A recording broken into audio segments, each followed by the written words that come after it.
Yes, good afternoon, morning, evening, wherever you are. This is a special edition of the Danny G Live pre-record. We are recording, people.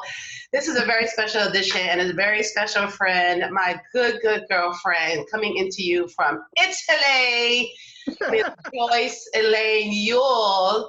Hello, Joyce, and how are Hey, babe. you? Hi, darling. How are you? I am good. I am good. I am up here in Yeah. hot New York City in Washington Heights. The Is kids it are really that carrying on. okay? But you look great. You look great. You look great. So Thank how you. are things? Tell us where you are again exactly. All right. So I'm in Italy, as you all know, and the place that I live in, the little town that I live in, that I call it Green Acres. However, it really isn't. It's called Palazzolo Suolio, and it's in the province of Brescia. And it's Hmm. just a little quaint town. I'm here with my guy, and he's from this town. And so that's how I ended up here. That's So, incredible. So, but you've been. yeah.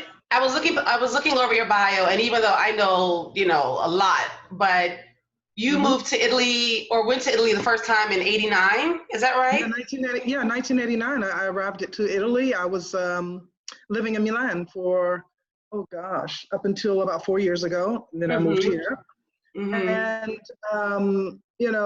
oh my gosh, I was so young. Well, I didn't Yeah. say I wasn't young now, but um, Okay. however, however, Yes. no, it's been quite an experience. Being here in Italy, I came over here. I was like 23 years old. And I decided to stay because I met someone Yes. and was with him for a lot of years. And in between those years, I was into fashion because before that I lived in Paris for a while. And Mm. yeah. And I did the whole runway model thing. I was never like a big runway model, Naomi Campbell or anything like that. But I was proud of the little things that I did get a chance to do. Right. And after Paris, after that little stint in Paris, I decided to go back home. And then I decided to go back to Paris again and then back home. And then I ended up here in Italy. So that So was here we that's what I was are. going to ask you about. I know you went to performing arts, LaGuardia, but Yes, it I was called did. M&A Yes. first, right?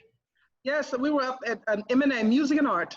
Right. Yeah. Tell us Yeah. about music and arts. Specifically. Oh, Miss Music and Art. Oh, my goodness. That was such an experience. And it's like, you know, I always was a dreamer, but I was always the type of person that I really worked hard to make most of my dreams come true. Yes. And there were so many days spent in my room as a young girl, just dreaming about being on stage and singing. And oh, how many times would I be standing in the living room in front of you? You remember those mirrors that everybody had Hmm.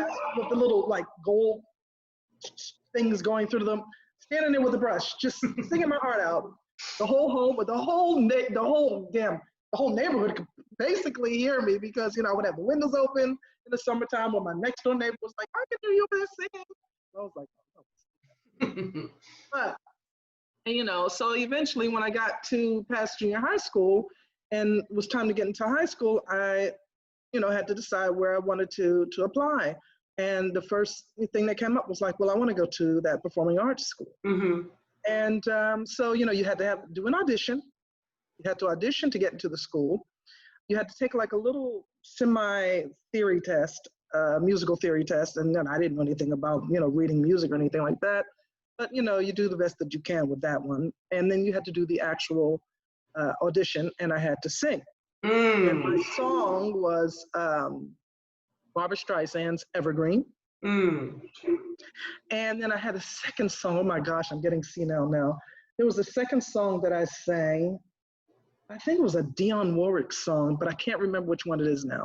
However, so you go in, you do the audition, and then they tell you, well, we'll let good luck, and that's the end of that.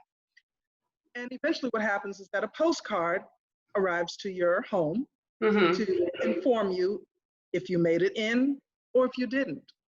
So I remember, going into the mailbox that day and I saw the postcard and it said, Fiorello de Guardia, blah, blah, blah, blah. And I was like, oh, okay. So I take the postcard out of the box, and I'm like, all right, this is it. It's gonna let me know. And I turn it over, and it says, Dear Joyce Elaine Yuille, we are pleased to announce that you have been accepted to, well, girl, I was like, woo. Oh my God. Oh, Is that the first thing you had ever auditioned for? yes. Wow. Yes, yes.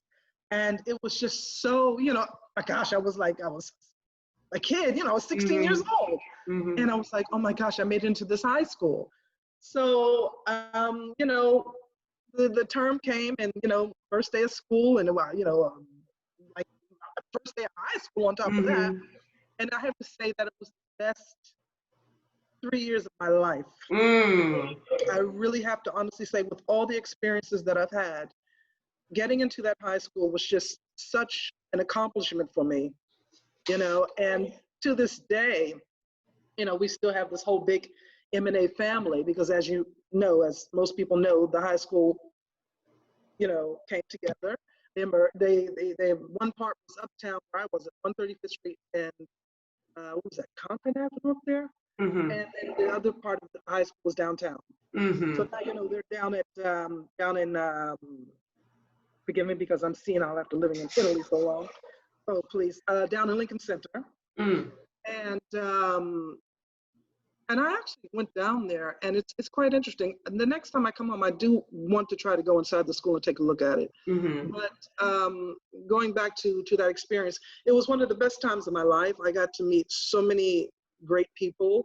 And then when you stop and realize how many established and well-known artists have come out of that school, it's amazing. Like Billy D. Williams, Diane Carroll, who else? Oh gosh, the list is so long, and it's like Marcus Miller went to that school. Oh, wow. Yeah. There's so many. And then I started discovering a lot of artists went to that school who I had no idea. So, I'm pretty proud of that. That's just one area of my life that I'm really, really, really proud of. And I'm glad that I had the chance to actually do that experience. I remember when the movie Fame came out, and I wasn't in the high school yet, but when they made the movie, they did use the gospel choir from the school. Ah, okay. Yes, they did.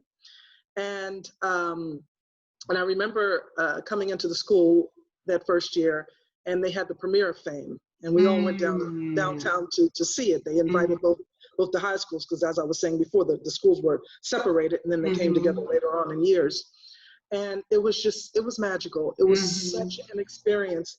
And just being a part of that whole thing, we would ride the subways and sing, and the whole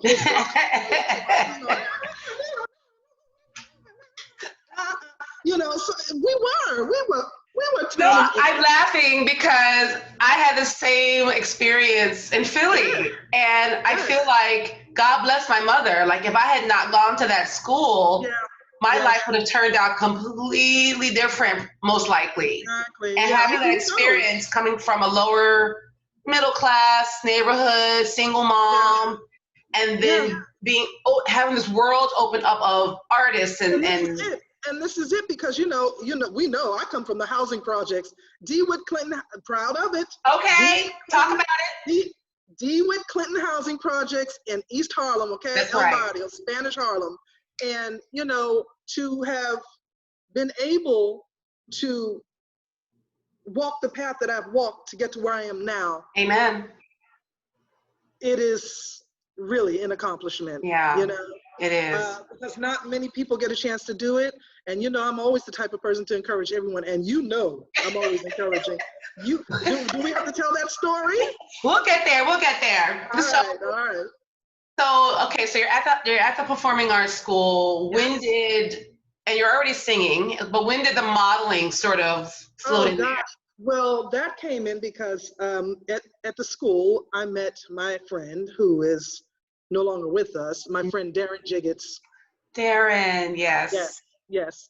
And Darren was in music and art. He was an artist. And I remember someone, I don't remember who it was, someone saying to me, you know, there's this guy named DJ, and, you know, he's looking for somebody to model, you know, in one of his fashion shows. And I was like, oh, really? All right, well, this is the class I'm going to be in. Tell him to come by. So I was sitting in my English class. Mrs. Pollard, that was her name.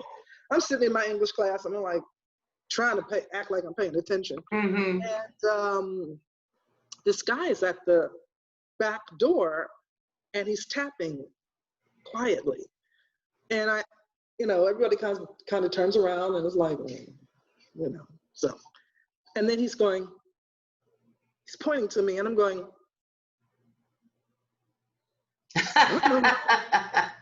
and so finally he's like, and he says, Darren. And I said, oh, okay. Afterwards, because at this point, the teacher's looking at me like, like, what are you doing? Hello, on your time, not mine. Right. So after my class was over, you know, and you know, when you change your classes, and we meet up out, you know, in front of the door, and he's like, I'm Darren, it's nice to meet you, and the whole thing. And, you know, I ended up going down to his house and trying on some clothes. And Darren and I became best friends. Wow. As you know, we became best friends. And my first trip to Paris, I was with Darren and another girlfriend of mine named Tammy Oliver. She went to the high school as well. And that's basically how my whole fashion career started. You know, I was doing little neighborhood fashion shows as a kid, you know, but we all did those. Okay. So, all right. We all did those with little rickety stage, you know, like little nails sticking out. Yeah. In the community center. So after that, you know, whole situation with meeting Darren and getting to the whole fashion thing, you know, I just really got into it, you know. Right. And you're tall. I mean, you're 6 feet, right? Almost. I'm like 5'10". I'm 5'10". Okay. Yeah. I'm 5'10". 5'10" and a half, somewhere around it. Well, once I put on heels, I'm like 7 feet tall. Exactly. Standing up on the hills. I remember standing next to you and just being like, okay, hey girl. You'd be like, hey girl, hey. Yes. So, you know, I got into the whole fashion thing, and it, you know, it was a nice experience, but honestly, my true spirit and my heart was really towards the music. Right. So after I did my little back and forth with Paris, I decided I wanted to try another market. And it was between Germany and Italy. And, you know, I was debating, I was thinking about it and pondering, and I was like, and I thought, I'm going to go to Italy. Yeah. And so I came to Italy, and I got immediately with a modeling agency, and, you know, started doing all the rounds and the go-sees and the photographers and all that stuff. And I have to say, I worked halfway decent. Like I said, I was never anybody that's like, you know, but I worked decent. I made good money. That's it. I mean, you were making a living. I mean, I think we have, you know, a lot of times we think, you know, that fame equates success always. But I feel like, and I've told you this, you're making a living at your art. And to me, that's success, easy. Period. It's not easy, but and Danny, it's taken so long to really be able to really live comfortably. Yeah. Yeah. Okay, comfortably. All right. Yeah. But always on guard. Exactly. You know, like, because as we know, with the situation happening right now with COVID, everything just went. Yeah. That was it. Upside down. It just stopped abruptly. Right. You know, there was no warning. There was nothing. Everything was just like, okay, COVID is here. I mean, at least on my side, because you remember it came to you guys afterwards, and I was on Facebook warning everyone, like, listen, this is what's happening here. This is what we're doing.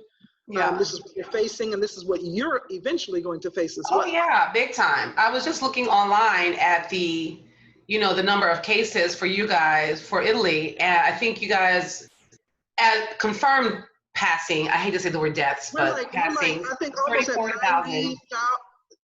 How many? You're about at 34,000 deaths, confirmed deaths. Oh yeah, okay. But 235 confirmed cases, right? Yeah. Meanwhile, over in the land of the free over here, We're at 111 and counting deaths. Yeah. Almost 2 million confirmed cases. Yeah. And people want to reopen and carry on and go to pool parties and whatnot. I'm like, you know what? So Guess what? about that. I'm so concerned about that. You know, Yeah. living in Italy has been a blessing for me. Yes. But also a little more than a tad bit of torture, because you know, my family's home. Everyone's home. Yeah. Everyone's home. My mom's in New York. My sister, my niece, my nephew, all my family. You know, my parents are from Pittsburgh. My people come from Pittsburgh and Philly. Right. You know, so but you know, my immediate family is right there in New York. And this whole pandemic situation, it's like living it twice for me. You know, I'm living a double dose of it. And because, you know, you're here, I'm here, and I'm thinking, okay, well, this is going to eventually be going over to America soon. It's just a matter of time. And just, what was that, like maybe 2 weeks later, 3 weeks later, boom, there it was. You know, and the first concern that came to my mind was my mom. Of course. My mom is older. She has COPD. She's got, you know, health problems. And as a matter of fact, today she's finally going home after 5 months. Yes. Oh my goodness, that's great, Joyce. After 5 months of basically getting caught up in this lockdown. She was in a hospital, and they sent her to a nursing home rehabilitation facility, you know, so she can do physical therapy. And then this happened, and a lockdown came, and she was stuck there. And it's, you know, it's just so hard when you live overseas and you cannot, and you hear the pain in your parents' voices. Yeah. You know, in this case, just my mom. My dad passed away in 2015. But you know, speaking to my mom every day was just, it was a pleasure, and it brought me joy, but it was unsettling. Right. Because I know that she was having problems there. Yeah. In the sense that her mind started to play tricks on her. You know, she's attached to a machine because she can't breathe without that. You know, so it's hard when you live this far away. Yeah. You know, if I have to get on the plane immediately and get home, that I can do. Exactly. But in this moment, in this time period during the lockdowns, no one was going anywhere. As you remember, I was supposed to go home in March. Exactly. Oh my God, that's right. I was booked to come home, and then I was sitting around thinking, "Oh gosh, all right, so I got to get home." Yeah. But then a whole slew of things started happening, in the sense of they were like, "Okay, we're going to lock down Italy. Now they're not going to accept flights from Italy." And then I was thinking, "Okay, well then they're going to let you go now." And then I was thinking, "Okay, all right, fine." But then I don't want to arrive home and have everyone looking at me like, "Okay, so you were like this coronavirus." Right. You know what? I can't. I mean, not to make a joke out of it, but you know, this is just me. No, but you know, honestly though, this thing is so serious and awful, but the only thing that is going to get us through is some levity and some joy at where we can grab it. And honestly, right before the lockdown, well, you saw John and I, my boyfriend John and I went to Aruba on our little yearly getaway that we're like treating ourselves to. And much deserved. I was really concerned that we weren't going to get out to take our trip, and I was watching, you know, the flight news every single day, and thankfully we were able to make our trip. But you know, that paranoia then sets in during your vacation. Am I going to get home? What is going on? You know, back into the States, you know, the people were panicking, and the day that we were flying home, more people were in the airport than expected because people were changing their trips back. Of course. So there were 3 times the amount of people expected in the airport that day. So it took us literally from the time the cab dropped us at the airport to the time we actually got to our gate, 4 hours. Yeah. And luckily we gave ourselves time. You know, we had plenty of time because they warned us and we made our flight, but it was unnerving. It was really unnerving. I'm sure it was. You've been, though, you've been in your new home where you are now Yes, for how many yes. months now? Oh, actually, this is the second year Oh in the new my home. God. Yeah, Yes. that much time has passed. What? Yeah, yeah. Okay, so it's beautiful, it's refurbished in your new home with Yeah. Renato, Baba. Baba Sori, Baba Baba, ciao, Sori. ciao, love Baba. Ciao, bella. Lui Ciao, si bella. chiama Renato Baba Sori e tu devi parlare così con le mani, hai capito? Okay, kids, listen. Your Auntie Joyce is fluent in Italian. Okay, I love this about her. Okay, listen, I Okay, make mistakes, but I am aware of them yeah, because I do have some people that I used to know here that yes. were like, Io parlo Italiano. I'm like, excuse me, but how many years have you been here? I just got here. You've been here for how long? 10 years, and you're still speaking like a robot? Oh my Like you God. got a mouthful of marbles? Fabulous. What are you doing? So to You give know? you guys the backstory, I was singing with the diva of all divas, Miss Gloria Gaynor. I think it was maybe my first or second year singing with her probably. And the way Gloria works, just for fiscal reasons and everything else, she sets up bands pretty much around the globe. So if she has to travel to another country to do a performance in Europe, whatever, she already has a band there that knows her music, that she's very familiar with, and she has musical directors in other cities. It's fabulous. So we're in Italy. I'm touring around with her, and we were in what city was that I met you?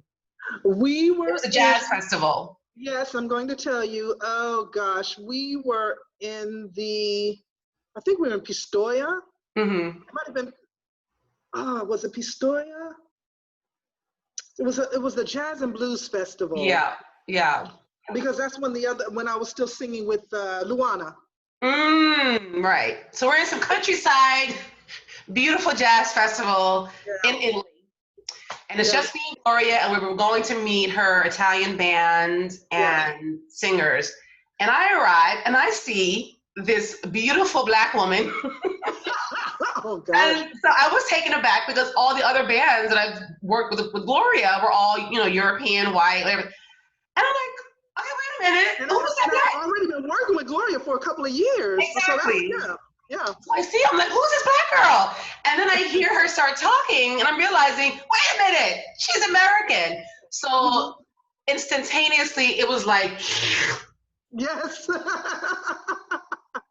And I actually was not supposed to sing that evening because Gloria's band, the Italian band with Joyce and her partner there, Luana, were already scheduled to be on the show. And also, too, the repertoire that you guys did was a little bit different than the American bands. And so I was fine to just sit on the side, take a night off. But Auntie Joyce had different... Let me just add something because tell the story. I'm a truth speaker. There was a little shade. There was just a little pinch of shade that came out that I did not like. Yeah, tell it. And if anybody knows about me, I'm always like fighting for the underdog. Yeah. And for some justice. That's right. We'll get to that later on. Yes. All right. And there was just a tad bit of, well, we don't need like this extra person. We already got our thing going on. Right. And I was like, well, if this person sings with Gloria, then why not invite her as well? All right. Mm-hmm. And I remember you not only feeling it because as sensitive as you are, you felt it immediately. I felt that you felt it. And I said, oh no, see, this is not going down like this now. Girlfriend, I like you. We've been working together a lot of years, but not with one of mine. Okay. So, yeah. Yes. And I remember you were like, listen, I'm just gonna sit this out. It's no big deal. And I said, oh no, excuse me. Yeah, I did. I did, yes. I said, do you have a black dress? And you were like, yeah. I said, you got your heels? And you were like, yes. I said, girlfriend, put your clothes on. Okay. You're coming up here and you're going to sing these backing vocals with us. I don't care what anybody is saying around here or trying to make you feel some type of a way, but you're coming up here to sing these backing vocals with us. Yeah. I said, and remember this, don't ever let anybody make you feel like that. Yeah. I said, those were the words I said to you. I remember. Absolutely. Absolutely. Because I was almost infuriated because I was like, look, I like you and we've been cool, but don't do that. Yeah. Mm-hmm. Everybody's welcome. Everybody's welcome. Yeah. No, it was amazing. We had a great time, and I was fudging around on the songs I didn't know. Because then that person became a little more like, oh, okay, you know, right, and then a little more humble. But I was like, but you should have been doing that from the moment you saw her. Exactly. Yeah. And I just remember being up there with you guys, and because you know, some of the songs, of course, were different. I'm up there just like start crying already. See, I can see. But I was up there just fudging around on the lyrics, like doo-doo. Wait, and I was like, don't worry about it. Don't worry about it. Just sing a note. Like, stay next to me. That's right. And so we went on to do, I don't know how many amazing shows with Miss Gaynor, and just got closer and closer, and the hilarity ensued. Do we have to even bring that up? I gotta say, I so miss those shows and those days, like knowing that we were going to meet up in Europe. And so remember that amazing resort? It was in Switzerland, and it overlooked the mountains, and listen, Gloria, that was the New Year's Eve. She always treated us great in terms of accommodations. You know, that was always fabulous, top notch with that. Yeah, exactly. That was in Switzerland, if I'm not mistaken. It was a New Year's Eve. It was New Year's Eve. I think you're right. Because we did 2 New Year's Eve, that time in Switzerland, and then that time in Sicily. Oh, right. Late night swimming pool and all that. All right, there you go. Hush up. We had so many good times. I can't even take it. So much fun. We had so much fun. Those are moments that I will never ever forget, because absolutely not. We have laughed together. We have cried together. We done had to drink our wine together. We have sang together. Okay, we have gone to take a swim together. It has just been one great experience. Oh yeah. Day one when we met. Day one, and I'm thinking about that time we were in Moscow, and we were out sightseeing, and we had walked really far, and we were trying to get back to the hotel, and the cab driver was like, "Oh, it's going to be basically $100." We were like, "Oh, that's okay." Yeah, it was like, you was like, "Miss Thing, my feet are killing me. I got on these boots." I was like, "Miss Thing, those boots were made for walking, honey, because we're not paying $100." Oh my God, I'm gonna choke. So missing all of that, and then of course, you know, things happen, life moves on. Gloria has another new fabulous band. All love. Yes. All love. Life goes on. But I definitely want to make sure we spend some time on your music, because I just spent the morning listening to the soul of Porter. Okay. It's so amazing, Joyce. I'm sorry I didn't listen to it before now. I have it now. And I literally was making my coffee. I was like, Thank you. And looking at some of the reviews, and I had never heard it before, but it said, you know, comparisons to Phyllis Hyman. And I was like, yes, that's what I'm hearing. Yeah, I mean, everyone used to tell me that all the time. Brilliant. And that they're you know, she's incomparable. There's no, I mean, even if you sound like her a little bit, Phyllis Hyman was always, that was my queen in out of all the singers. I'm a big Sarah Vaughan fan, Carmen McRae, Dinah Washington, but Phyllis Hyman, just, there was something about her. Yeah. Her whole being. Yeah, she's everything. On the stage.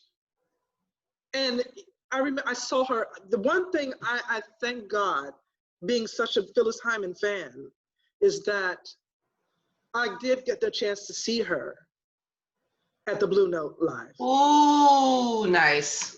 at the Blue Note New York Live. Mm-hmm. And that was back in that had to be 1980s. I was already living here in Italy. So yeah, it was about maybe 1989-ish, I want to say. Somewhere around in there. And I was with my ex guy, and I remember we were there visiting, and I said, "Oh my gosh, Phyllis Hyman is going to be at the Blue Note. This is my chance. This is my chance." And I tell you, Danny, that woman walked out on that stage, and you know how the Blue Note is made because you've performed there plenty of times. Yeah. And that's my next.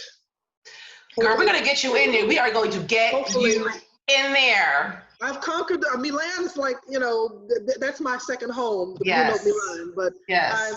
I've got to do it before. You have to. You will. Yeah. So and I remember we were there, and there were no more seats. And there was no more seating. And I said, I don't care. I'll stand up for the show. I'll stay at the bar or whatever. And she walked on stage, and remember she used to wear the things with the big shoulder pads and the big. She walked on stage, and the whole room, it was like Moses parting the Red Sea. I love it. The room went silent, and I was in such awe. I was just, and I'm pretty much a cool person. Like, my two favorites were Phyllis Hyman and my group, Earth, Wind & Fire. Yes. And the only two situations, in terms artistically, that could make me act like a fool. Other than that, I was like, all right, I'll come. Funky. When it came down to Earth, Wind & Fire, Phyllis Hyman, I was a fool. And she walked out, and I was just like, I could not stop looking at her. Yes. Besides, she was not gorgeous. She was stunning. Stunning. She was stunning. Tall. She had to be like, a little over 6 feet or something. Yes. A little more. And she just came out. And the way she moved and the whole thing, it was just, I wasn't ready for any of it. I was just like, wow. Yeah. Wow. I got to see her once in New York. It was, it was the fall, I think, of 1990 or maybe early 1991. Yeah. And it was at the Village Vanguard. Okay. And the man that I told you about, Jerry, who, helped me basically realize my Alvin Ailey career, the hotel guy. He, we went out one night, and he was like, "You've got to see Phyllis Hyman live. That's your Philly girl. Like, you got to see her." Exactly. And the show was good, but in hindsight, there was something going on. As we know, she took her life, sadly. But she would start singing, and then for its long stretches of time, and maybe she was known for doing this, I wasn't sure, she kept turning her back to the audience and looking in a little compact mirror, and you could see she was doing something, like maybe like that, whatever. But it would be for like 5-10 minutes or more, and the band is just vamping and playing. Yeah. And we're like, what's going on? So now looking back at that and knowing what happened, it's like, once she you was know her story. Once you know her story, I got that the autobiography that was written about her, and I read it, and so many things became so much clearer. Because there were moments that she would do things like that. I would like performances that not live, but of course that I've seen maybe recorded. I was thinking, this must have been that period where she was kind of like, And however, but that night she was on her mark. She was just a queen. She was a queen. She was just so elegant and so. And I mean, her voice was just, I'm getting goosebumps. Okay. Yeah. Really. So going back to the music now. Yes. So going through the bio, because I gotta do my prep. I gotta do my due diligence. And the thing about that is that I have so many bios online, and I have to start calling people like, can you take that old crusty bio down, because that's not even what's happening now. And everywhere I look, is that bio is somewhere. Exactly. It's true, but it's like, okay, I'm gonna, I kind of. No, but it's great. I mean, doing the little research that I did before the call. I mean, so you moved to Milan. You had a group called 3D. Girl. Yes. Girl, tell me about 3D. 3D. That was my first really, really professional musical experience. Mm-hmm. I met two Italian guys that were interested in doing a project, because I'm going to make this all brief. And one was like more like one is a musician. He is a musician, and the other one was a little more like the brains behind everything. He would put everything together. He would get all of the samples. He would that was his part. However, they were looking for a singer. And a girlfriend of mine, my best girlfriend over here in Italy, well, she no longer lives here. Her name is April Randall. And she said, listen, there's these guys that are looking for, some singers, are you interested? I said, okay, well, yeah, that's, the whole modeling thing was, fashion thing was one thing, but that's my real thing, the music. And we met up with these guys, and to make a long story short, April ended up going out of the situation, and we ended up making an album called Deep Inside. And we did this cover of Georgie Porgy. It ended up being remixed by Incognito. Right, that's what I'm reading. I'm like, yes. Yes, Bluey, yeah. And it became like a little teeny weeny bit of a hit, but we had so many problems with the record label. We were with Sony here in Italy, Sony Italia. And so, there was just so many minuses against us from the beginning, over here dealing with Sony Italy. And I remember we ended up being with TriStar, which was an affiliate of Sony. And they were all gung-ho and hyped up about the whole project, and they released us in America. They got the new cover and the whole thing. And when it came time that we needed to come to America to do the promotions, TriStar was relying on Sony Italy to get us there. Because basically that's what they were supposed to do. Right. It didn't quite work out that way. It was just a lot of back and forth. And in that time period, there's a festival here called the San Remo Music Festival that goes on TV. And all the record labels were so involved with the San Remo Festival, Sony included. TriStar is writing like, listen, this is all of the itinerary for 3D. Now, I told you I'm always like that person is like going to fight for the underdogs. Right. And basically, I was the front person in this group. So when they decided they wanted us to come to America to promote, they said, yeah, we want her to come. They didn't want the guys. Oh, wow. And I said, no, that's not going down like that. This is like Three Musketeers, all for one for all.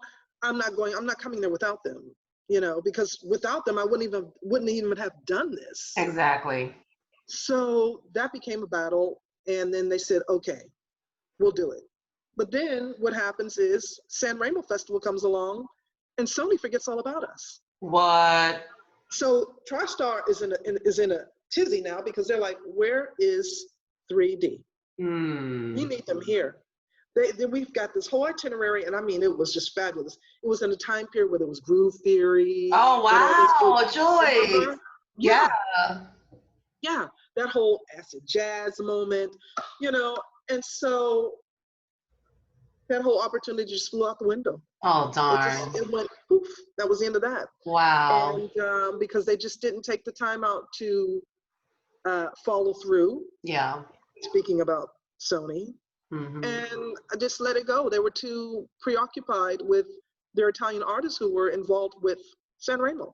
So that kind of went out the window. And then after that whole situation, 3D, we just kind of all did our own thing, went our separate ways. And then I started working in studios, doing studio work. I started doing jingles, TV jingles. Right, I'm reading about that too. And then, doing backgrounds for, people like, besides Gloria, Madonna Summer, you've done vocals with her. A lot of Italian artists. Randy Crawford. Well, Randy Crawford, it wasn't that I did anything for her. There was a TV show called Notte di Natale. Okay. Which is translated like Italian notes, musical notes. And there was the opening of the show, because as you know, in Italy, they do these big shows on TV. Yes. You know why I'm saying that. Like, how much time we got left? Because I'm like, we got so much to talk about. I know. So, so they had Randy Crawford. They asked her to do the opening. It's called a sigla, which is the opening of the show. And she said, okay. And they wanted her to sing Joyful, Joyful. The version from Sister Act. Okay. All right. So I remember we had days of rehearsals. It was freezing outside. We're all there with coats and stuff. And there was all these different artists. Dee Dee Bridgewater was there and all these Italian artists. It was amazing. And Randy Crawford came out and she did the little thing. But in the beginning, she says, well, I don't know the song. So, your sister was like, up on top, like thinking, I'm always humble, I'm always quiet, but not always quiet, but at that time period, in that moment, because I was surrounded by like all these really famous backing singers that worked in Italy at the time. I don't read music well or anything like that. And they were like, I'm like, I was like,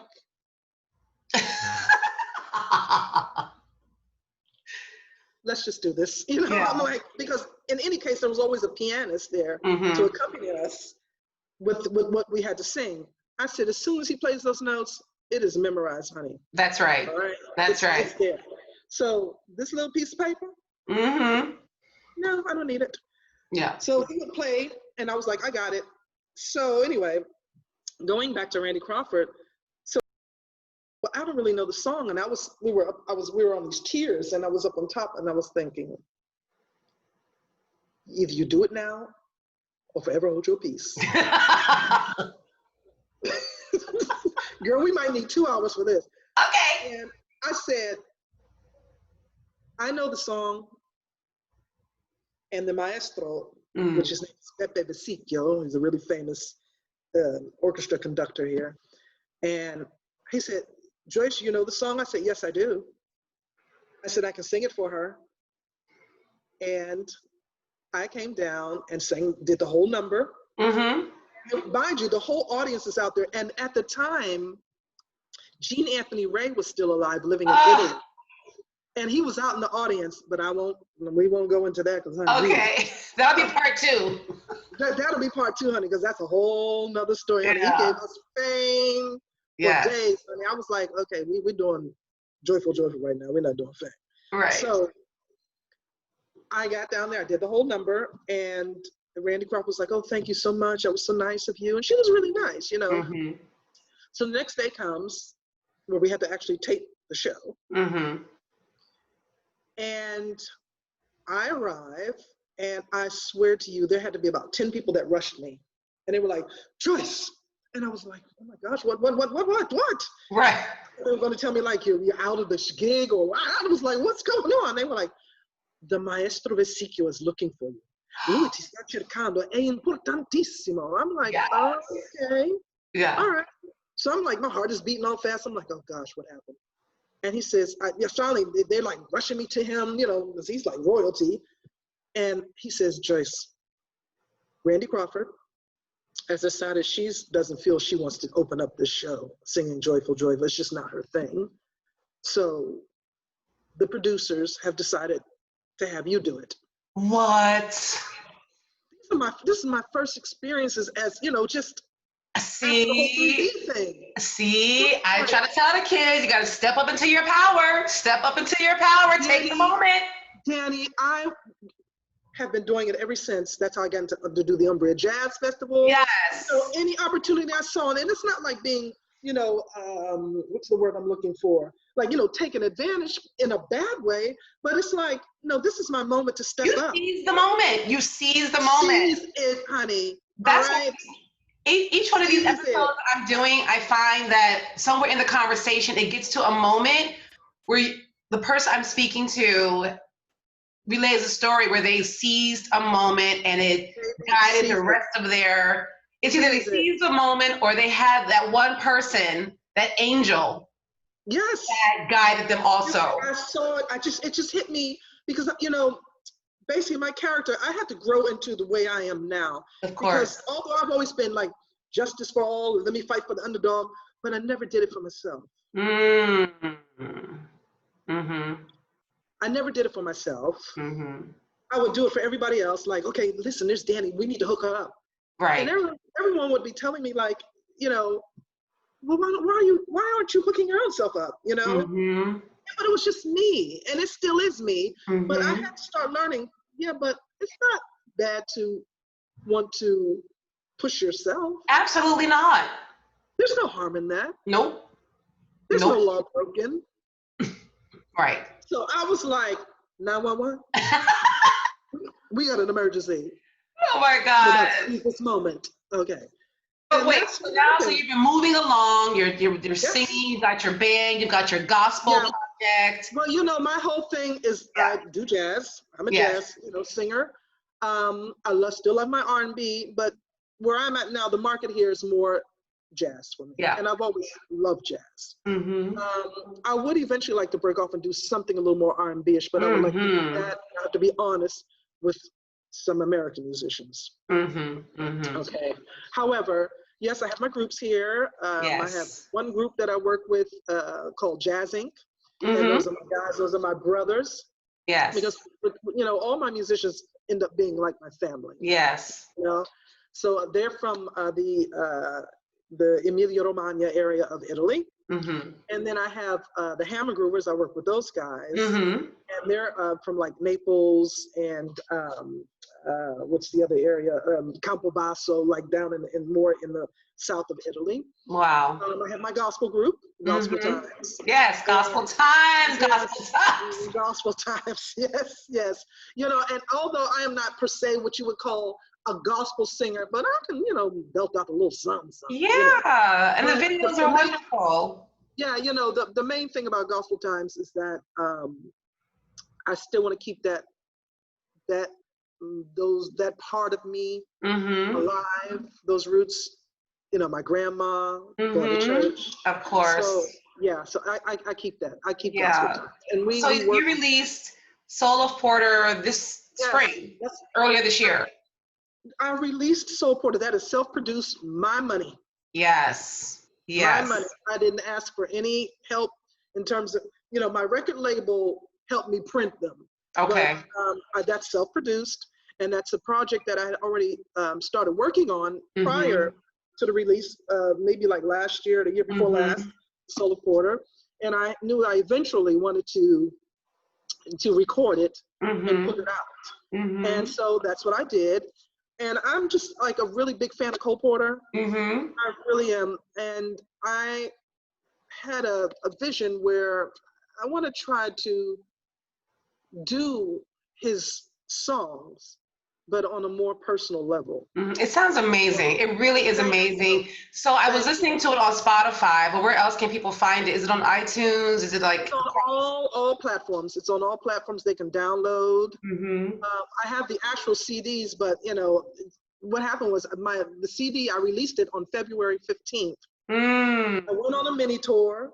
Yes. Because I sell my CDs after my shows. Yes. And then I finished on February 21st, and that's when the announcement came, coronavirus outbreak. Oh, gosh. My goodness. And everything just in that moment, I was in Bari. Yeah.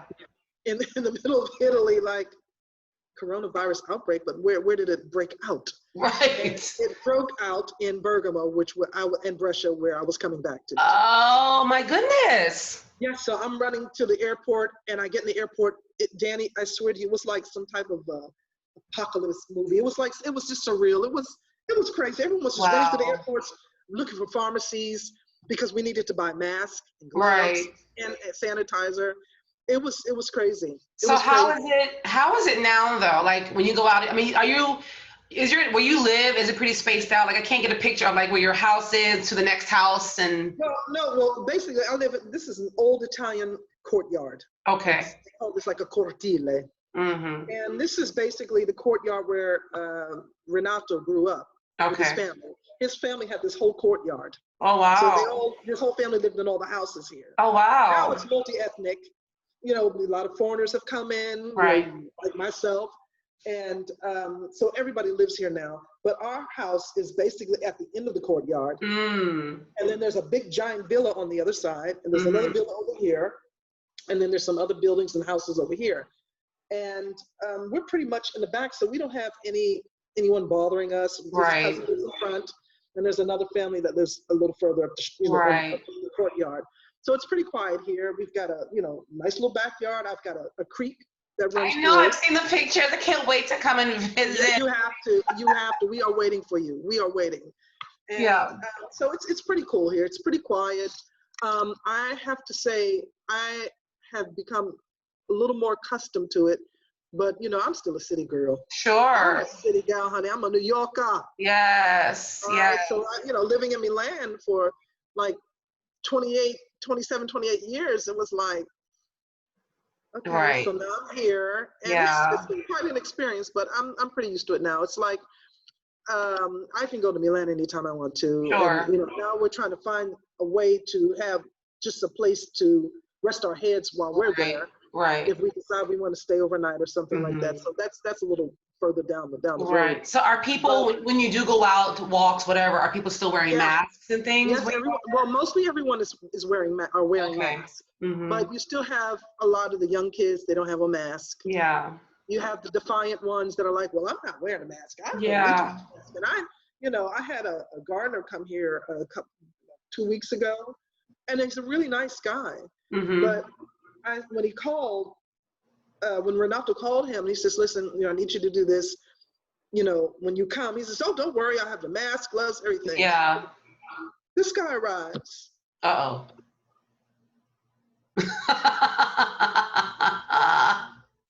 And I was like, he just walked up here and he had no mask on. So we're standing with a mask, no gloves, no mask. And I said, well, excuse me, but, and at first I didn't say anything because Renato was like, I'm like a pit bull jumping on everyone. But I'm like, Dan, like I said, do the right thing. Do the right thing. This is life or death here, man. This is really life or death. Yeah. You talking because he talks about, he never stops talking. So I'm like, your breath. No. Everything's just all over the place up in my yard. Honey, I went out there afterwards and was spraying alcohol and disinfectant everywhere in the air. Oh my God, Joyce, I love you. Air. So funny. In the air. I was like, no. So I said, excuse me, but I couldn't hold it any longer. Yeah. I said, you do know that a mask is required. Right. I mean, it's required by law now. Right. Yeah. And he says, yeah, I know this, but I don't like wearing it, and it gets my nerves. And I said, okay, all right, that's cool. The gardener came the other day, but it wasn't him. Because that was unacceptable for me. That's unacceptable. Because you're supposed to be a professional. That's right. So we only have a few minutes left, and I know we didn't even get to talk about all the other sadness that's going on here in the state. I know that I have a whole. That will definitely need to be a part 2, where that might be for even a longer talk. I mean, all the protests and the killings. The protests, the injustices. It's too much anymore. The blatant racism. The blatant racism coming out of the White House. Oh, I know. It's too much. It's surreal. It is like watching it's like having your worst nightmare and watching the scariest movie. Yeah. I'd rather sit down and watch The Exorcist than watch all this. I swear. Yeah, it's a lot. It's a lot. This is just, it's not a lot. It's just beyond. It's beyond. It's beyond. You're absolutely right. None of this should be taking place. Girl. Yeah. Well, I do want to end on a happy note because right before this, because we pre-recorded, because the day that I'm going to show this, you actually have your first show back. I have my first post-COVID-19 concert. It's a jazz festival. I'm going to be down in this place called Benevento. It's in the middle of Italy, going towards the south of Italy, more towards Naples. And it's my first jazz festival since the lockdown. I've been, like I said, I arrived home on, February 22nd to Bergamo, and everyone was panicked. It was like, there's an outbreak here. People have coronavirus here. And we were like running and getting to the car. So is it going to be, are they taking any sort of precautions? Precautions, yes, they are. They will be taking precautions because, as you know, most people are doing concerts online. I didn't do any of that. I didn't apply myself. I didn't do any of it. That's fine. It's just not me. Yeah. They finally got me to do a little, pandemic type of video thing, lockdown thing. But I'm a live person, and so we're doing our first live concert, and they'll be taking precautions in the sense that everyone will be distanced. Right. And we will probably break it down into 2 shows. Yeah. So we have a certain amount come in the first show and a certain amount come in for the second show. Right. Well, once it happens, because obviously I work in the outdoor festival setting, I'm really curious to know how it goes, because as we look at trying to reopen. What's going to happen for Summer Stage this summer? What's going to happen? We're holding out hope that we'll still be able to do a handful of shows. So, we'll see. So I'll be curious to see how that goes for you guys and how you. What we're doing is it's like no comparison to Summer Stage, because it's going to be a smaller space, because it was supposed to be a big space, but with the pandemic, no one wants to take those chances. Right.